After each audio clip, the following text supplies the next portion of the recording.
where PR meets relationship marketing. Real talk, real leaders, and real results. We're cutting through the noise to show how credibility, connection, and consistency builds brands that endure. So whether you're an overwhelmed digital marketer, a business owner trying to stand out, or a thought leader ready to just level up, welcome to the long game. Because building something that lasts takes heart. So let's welcome your host, Jeremy Knopf and Jessica Suter. Let's go. Yay, yay! It is Tuesday, which means it is a long game day. And today we're talking all about sales. How do you feel about sales? If you feel awkward or that it's heavy, exhausting, and you just don't like trying to sell, you are not alone. Don't worry. But today we're going to be joined with a guest, Aleasha Bahr, the author and founder of the Black Sheep Sales Method, that's going to be talking about maybe the problem with sales is all because you just aren't selling the way that is aligned for you, the right way of doing sales, and some of the obstacles that we can overcome. But I'm excited for Jeremy and I to dive in with the one and only Aleasha Bahr. Welcome, Aleasha. Hi, I am so excited to be here. Thank you for having me. Oh, we are excited as well. I know we've met at Abundance Worldwide with Sean. Yes. Hosted the event last year, and he was also the guest on the show last week talking about the abundance mindset. And this is so aligned with the abundance mindset of growing your sales in 2026 and how you can do that and achieve more abundance. But I've just been in awe of your journey and how you show up and help people learn how to sell the right way. But I also love that you call it the Black Sheep Sales Method. So I would really love to hear from you. Like, how did this come to be? What is the whole Black Sheep Sales Method about, and what's the origin story? Yeah. So, I mean, I always, I got into sales and I really was successful just by selling like a natural. So whenever you talk to someone who is naturally good at sales, you're like, what do you do? And they're like, well, I don't really sell. And everyone's like, cool. How do I imitate that? And so it's something that if it comes naturally to a person, they never had a reason to put words to. But whenever I had a marketing agency for a while, and while I had the marketing agency, I noticed that there was such a big gap in sales training for owners, for people who weren't your classic sales personality, but needed to sell their thing in order to make money and get their idea off the ground. And so I started doing sales consulting. And when I first started doing it, I didn't really know exactly what I was going to do. But I would talk to people about their offer and they would say, oh, okay. So I would say, this is what you do. And they'd say, oh, I really like how you said that. And I'd be like, okay, let me just write that down for you then.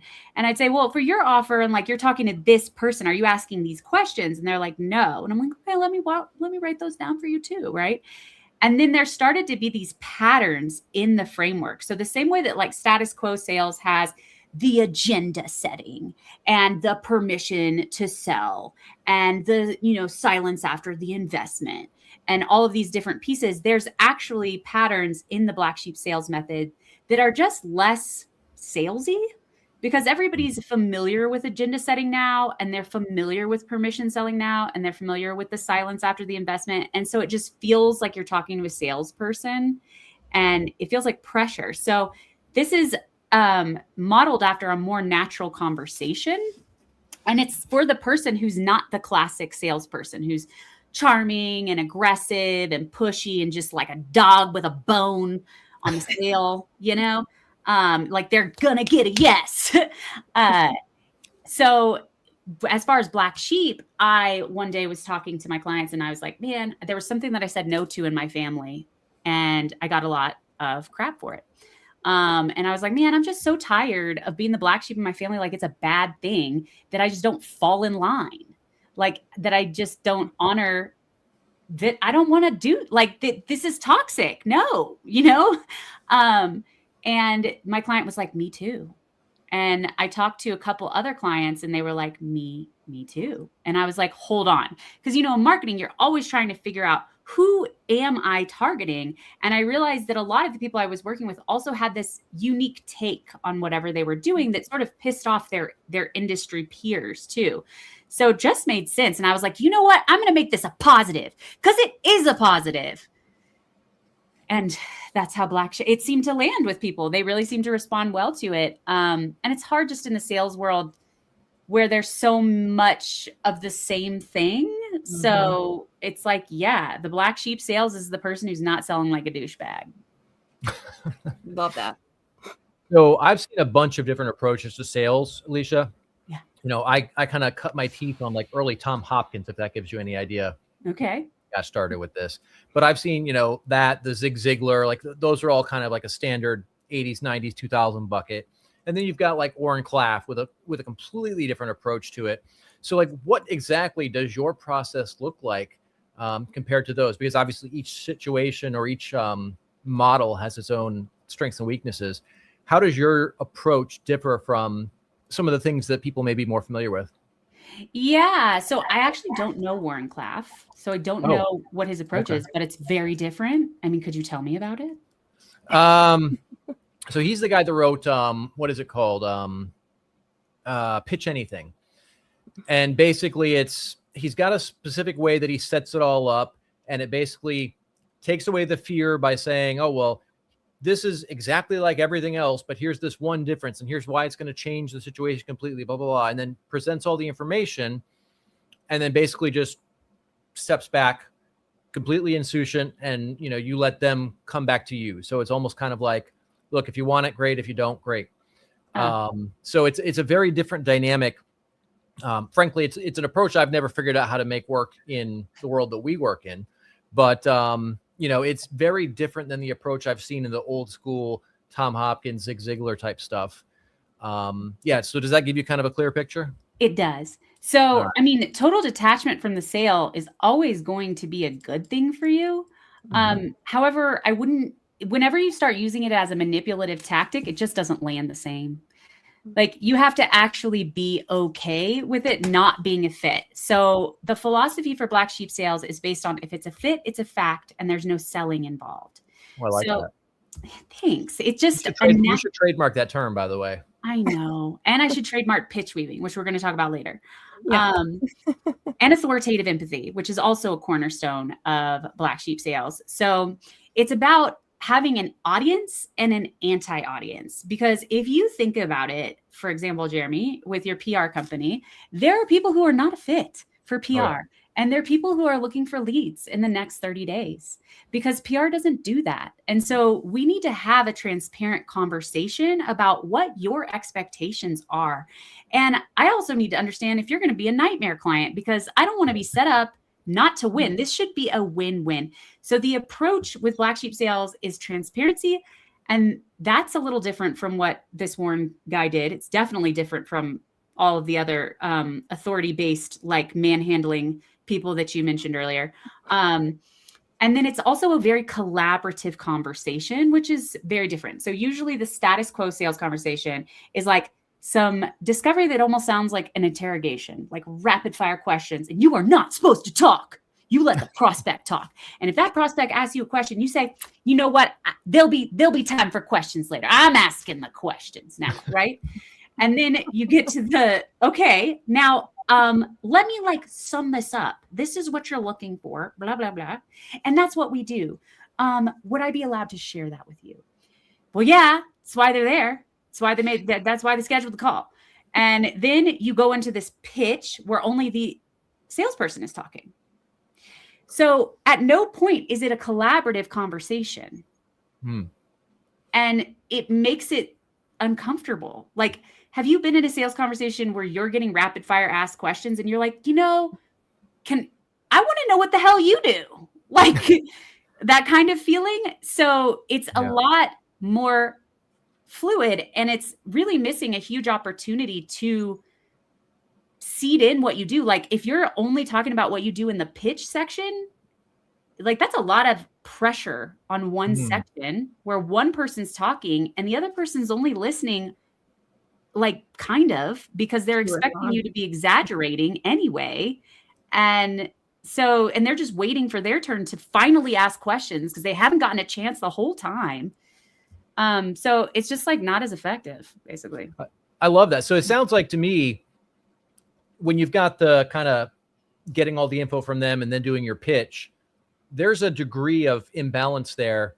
And I feel like during the pitch, they're going to be kind of not as receptive. They're kind of like looking for, where's the red flags? What are they going to hard sell me on? All that shit. But your approach seems to me like, because there's more constant going back and forth, there's a little bit more connection there. Conversation. It mimics an actual conversation, like where two people are talking instead of this strange format that is so unnatural. And the questions you're asking, like in the back and forth, it is important what the back and forth is about. Like, we're not just sitting here shooting the shit. I'm getting specific information about what you're looking for and what your experience has been. And does this line up for you? And does this feel different to you than what you've tried before? And things like that are going to give you important information for the sale, because when you're just pitching alone, just talking away, basically to yourself, you have no idea if what you're saying is landing. And you get to the end and then you're like, does that make sense? And they're like, yeah. And then they ask a question that makes it clear that it did not make sense. Or you say, do you have any questions? Which is just so open-ended. You have no idea if anything you said landed. 100%. I love that you take that conversational approach. That's something we do at Now as well. We do a deep dive, like discovery questionnaire before they even have the conversation with us, right? And then so we can get some intel, start doing some research. But there's so much that's uncovered by just having a conversation. Like, what are you looking for? How can we best serve you? Like, what's your end goal? And then like how to frame what you're even trying to sell to the individual versus just already having something made up in your mind that you're just pitching out. I think that's what comes from the conversation and your approach to it, and feeling more natural. Then it doesn't feel like a pitch. It is definitely a conversation, a discovery before you can even write something up. So I love this method and how you've crafted it. And I'm excited to be working with you even more and doing this with our clients as well. But I would love to know for you or from you, you said in your book about pitch weaving. I would love to hear a little bit more about that and how that's transpired and how this connects to that conversation. Yeah. So pitch weaving happens in the discovery portion of the conversation. So like we were saying before, that it is a missed opportunity. Like, people's guards are down in the discovery part of a conversation. They're not expecting to be sold. So being able to give them that insight into how your expertise would adjust their experience and their results. And you do it with empathy and insight is the formula. So a lot of times, and I say authoritative empathy because we're not just going to wallow in how bad it's been and how you've tried so many things and it's been so expensive.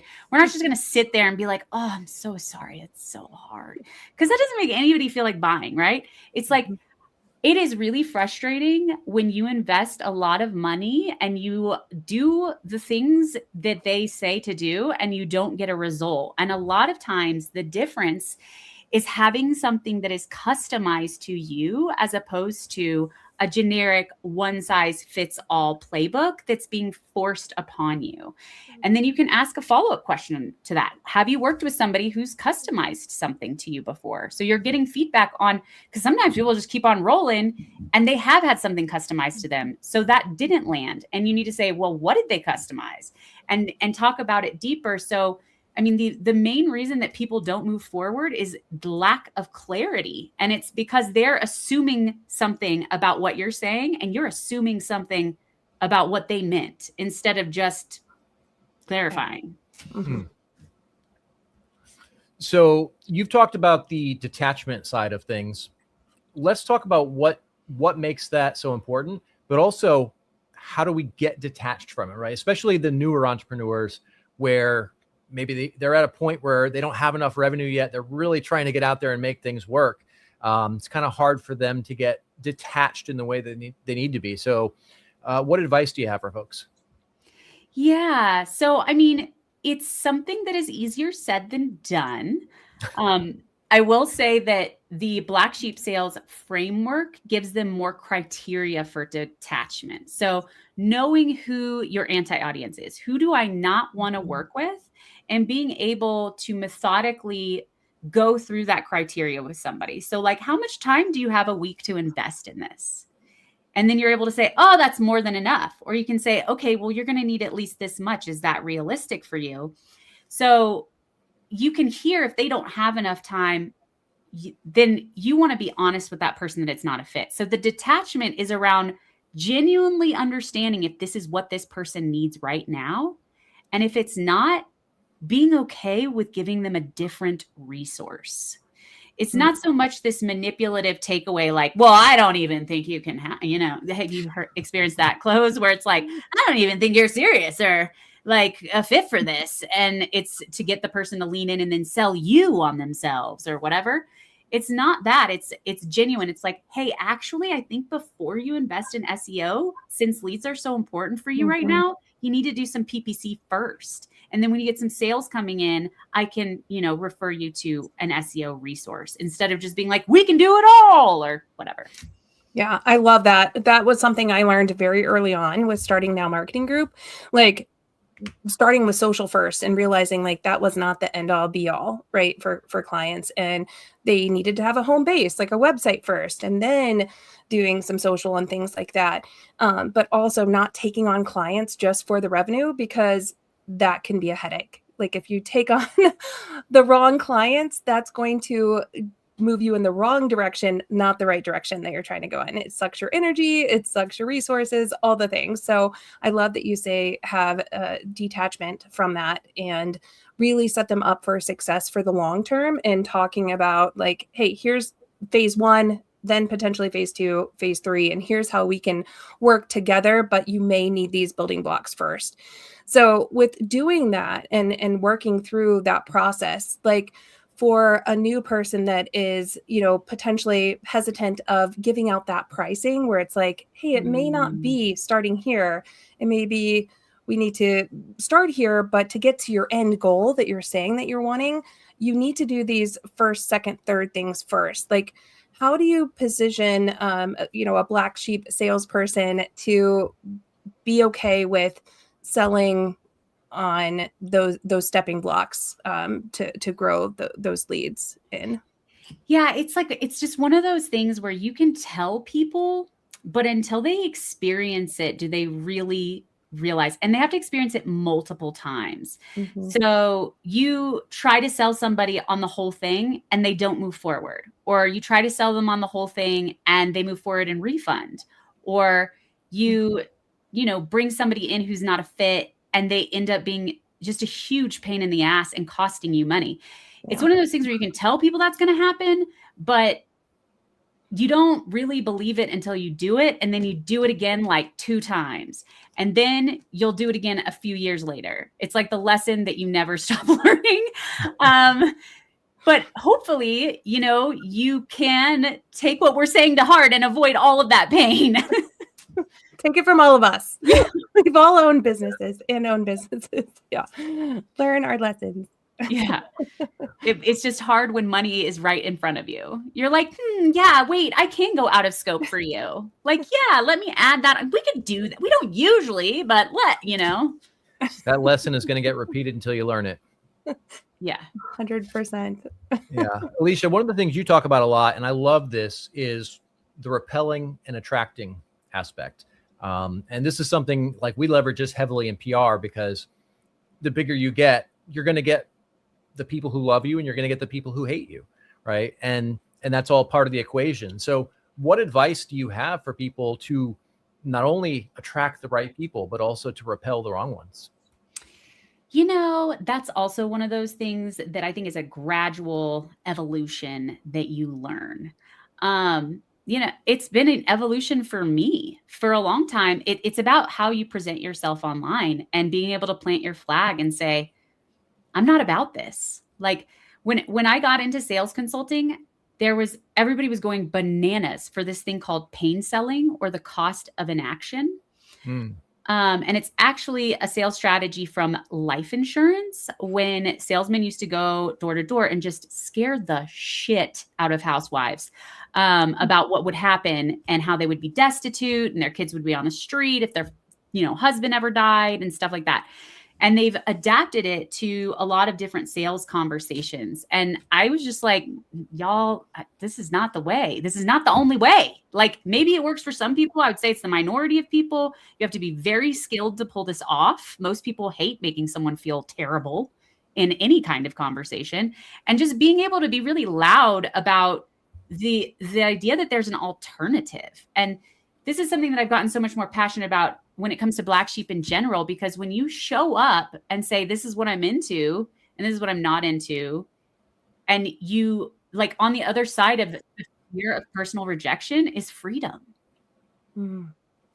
Like, you're able to say, like, this, I don't know, like, if you are a fan of just relentlessly pursuing profit as your only goal, that's not me. Okay. So we all deserve to find our people. Or, like, if you are someone who really likes being prim and proper, I'm going to offend you. Like, you deserve to be with someone who is super buttoned up, and, like, no shame to it. It's just about fit. Yeah. That's what I was going to say. So how can, like, people know then when it is the wrong fit? Like, are there questions to ask that they should have in, like, their discovery process or potential, like, sales calls where you can identify that kind of spot on? Or is it just coming out through the conversation and it's a vibe kind of check? I mean, usually you do get a vibe, I will say. And that's something that your gut gets way better the more you do this. But you have a gut instinct even in the very beginning, like, but usually when working with a client, it is about understanding that criteria for fit and not a fit, and then designing questions around it. So, I mean, one of the big ones for you, Jessica, is like, when do you need that result? What result are you looking for? So you can check if it's realistic, and when do you need that result would be a big one. And then, do you have somebody on staff who can get us assets and stuff? Because if you don't have that, it's going to be really hard. I mean, for Jeremy, I can only imagine that it's about having a brand of some kind. Do you have a message? Do you have an audience? If you don't have that stuff, I can't really, work with you yet. You need to work with someone else on that stuff first. So in the discovery process with a client, it's, I get really deep into, like, the best way to understand this is, who are the people who are really happy with the results? And what are the patterns? And who are the people who are not happy with results? And what were the patterns? And then you find questions around it. 100%. That's some of the stuff that we've, like, added into our discovery questionnaire before we work with a client, because I want to know, do they care about their team, their culture, right? Like, they already have that set up. Do they already have a brand manifesto? Like, where are they at the beginning stages of the relationship marketing, like, tier that we can bring them into, and, like, what our expertise is? And because I want to know, like, how much they understand about that. So it's not so much about, like, what are you looking for, a social website, whatever, video, but what do you already have in place that shows that you actually care about your team, your community, your clients that you're already serving, and how can we help you elevate from there? So I add those questions in. But a lot of it, I think, of course, anybody can answer a form, but I think coming from the conversational standpoint, then you do get more of a understanding of, is this legit, or is this just, lip service that they're saying? And again, like what you're saying, potentially refer them on to someone else and not get so attached to just close the sale for money, because it is a time waste and a profit waste at the end of the day, because you'll spend more time and be miserable with the wrong people. But for the black sheep sales method, for all of those that are of you that are watching in live and also watching the replay, where can people find out more about this and learn about the right way of doing sales? Yeah. So I have a podcast, Sales is Not a Dirty Word. And I usually recommend going to that How to Sell Like a Natural episode. And it really lays out the overall concept of this fitting approach. And then from there, there's just short 10-minute episodes that you can listen to. And then, of course, my book, Black Sheep Sales, How to Win More Sales Without Acting Like a Douchebag. Really breaks it down. Thanks. And I even have an audiobook now. Nice. Yeah. Hey, something I want to point out real quick here is, so for all the audience who's watching us, whether it's live or after the fact, there's some subtlety to this interview that I think may go unnoticed by a lot of people. So I want to specifically point this out, right? And part of this is brand, but I think it goes a lot deeper. It's business ethos, right? So when somebody thinks of a sales consultant, a sales expert, they're going to think of somebody who's going to just be out there pounding the streets and just doing whatever they can do to get all the revenue in possible, right? Mm-hmm. And you're not taking that approach. You've got this, you talked about empathy, right? So you're staying away from tactics that you find sleazy, right? You talked about really finding the right clients, not just taking anyone who'll pay revenue, right? That's not something most people do. That's something, and if you do it the wrong way, if you do take on these shitty clients who aren't a fit, then not only do you have all the headaches, but you also have unhappy clients. And that means bad reviews or no reviews, either way. But like, this is just an example of really living true to the brand that you're talking about. And, that's something that I think a lot of people may not really pick up on the subtlety of that, but you're living what you're talking. Yeah, absolutely. I mean, it's really important to me. Every time I've ever worked with someone, they take less sales calls and they make more sales every single time. So efficiency for the win.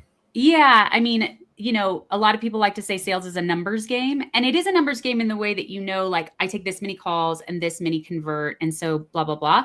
But a lot of times people are like, well, I take 10 calls and I convert 2. So if I want 4 sales, I need 20 calls. And it's like, no, there's something wrong with who you're targeting or your messaging or your offer if you're converting like that. And people can feel that difference when somebody is just treating you like a number, as opposed to excitement that you're actually the person that this is my sweet spot. This is my zone of genius. Yeah. And I love what you're doing, and this is why, and how to support it. People can feel that difference. They can feel when you get excited about it. And that's what makes them want to leave a review, but also refer you on.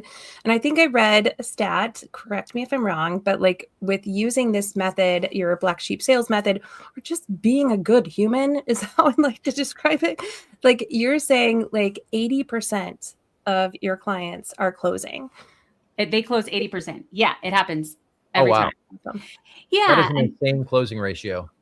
I mean, when you can communicate your value to the right person, like a lot of people there's also this issue where people focus too much on deliverables. They don't ask a lot of questions that help them understand where the other person's at. So, and they don't know which parts to talk about. So they're kind of just telling them everything. There's all kinds of things that people are accidentally doing. Yeah, because they've been taught the wrong way of selling for a long time. I remember just in my telecommunication days, it was all about like the technology. I'm like, nobody cares how it works. They just want to know, when first days of telecommunications, when text messaging and photo messaging and data were coming out, they didn't care how it worked, but they cared that, I can actually respond to my company emails while being at my son's soccer game and still be in contact. Like that's what resonated with them, not how the technology worked. But you have to speak in a language that also is going to, resonate with the person that is trying to get something accomplished that they aren't able to accomplish right now, but speak in their language. You have great instincts, Jessica. And this is what happens a lot is that some sales expert is like, no, this is what you have to do. And they're like, they think that they know, and they think that this is the way, and they like can't hear anything else. And it's about their agenda versus the salesperson, the prospect's agenda. And Agreed. It's not that you let the prospect just take the call and run it, but you definitely want to understand what that person cares about and tailor the conversation to that. 100%. Yes. Love it. So, well, Aleasha, if people want to find out more about you, I can't believe it's already been 30 minutes that we've been on this call. And I'm excited to chat with you tomorrow because we'll be working with Aleasha and Now Marketing Group as well to help more of our clients discover this black sheep sales method. But Aleasha, where can people find out more about you? Yeah, I would say, the podcast, and also I'm on LinkedIn. I think that's like my main social media that I like. So find me over there. I mean, DM me. I'd love to talk to you about things. But if you are finding that you hate sales, it's probably because you're doing something unaligned or you don't have a strategy at all and you're just winging it. Yeah. Definitely. And we'll do a blog recap of this as well as the replay of the video, and then link Aleasha's LinkedIn channel and her podcast and the link to her book as well. So if you want it, type I want it in the comments, and I'll also put the link to the long game where you could subscribe to the next episodes and the recap of this episode. Anything else, Jeremy, that you wanted to ask before we close it out? No, I would just encourage the audience to go connect with her on LinkedIn. And I haven't seen your social yet, but from what you've shared on this interview so far, I can tell people are going to learn a lot from your content. So I encourage everyone to go check her out, follow her, and check out the podcast too. Thanks. Awesome. It's pretty bold. So that's one of the things that I've had to embrace is like, I look really normal, like suburban, and then I talk and everyone's like, whoa, she is very direct and honest. It's trustworthy. And that's why I love you. If somebody doesn't like that, then we're not a fit, and that's okay. It's the only way to be. That's the only way to be. Be you. And excited to have you back at Social Media Week Lima 2026 as well. So if you guys want to hang out with Aleasha and hear her boldness, you can join us in June at Social Media Week Lima. But until then, drop your comments or questions for Aleasha in the chat, and I will link her socials here shortly. Thanks, everyone, for joining in with us this week, and we'll see you back next Tuesday at 3 p.m. Eastern Standard Time. Thanks, Aleasha. Hey, everyone.